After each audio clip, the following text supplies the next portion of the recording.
Welcome to Sweet Life Beat Life. We hope this video helps.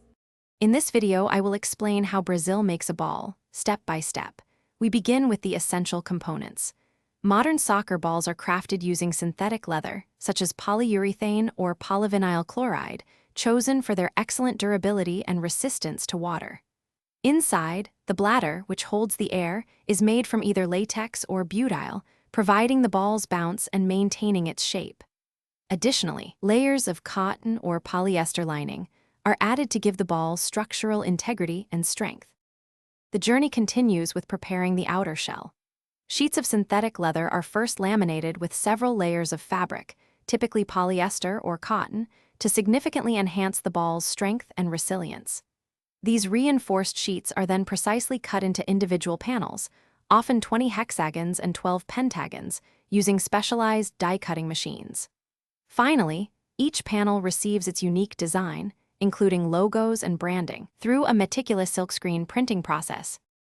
Next, the ball takes its spherical form. The inner bladder, crucial for holding air, is carefully inserted into the outer casing. The individual panels are then meticulously joined together. This can be done through hand stitching, often utilizing strong 5-ply polyester cord, or by thermal bonding for a seamless finish. A standard size 5 soccer ball, for instance, typically requires around 720 stitches to ensure its robust construction and lasting durability. The final stage involves rigorous quality control to ensure every ball meets high standards. Inflated balls are thoroughly tested for precise circumference, perfect roundness, and consistent rebound height.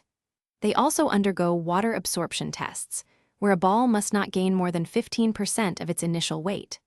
Furthermore, durability is assessed by firing the ball 2,000 times against a steel plate at 35 miles per hour, ensuring it withstands intense play. Thanks for watching. Consider subscribing if we helped you.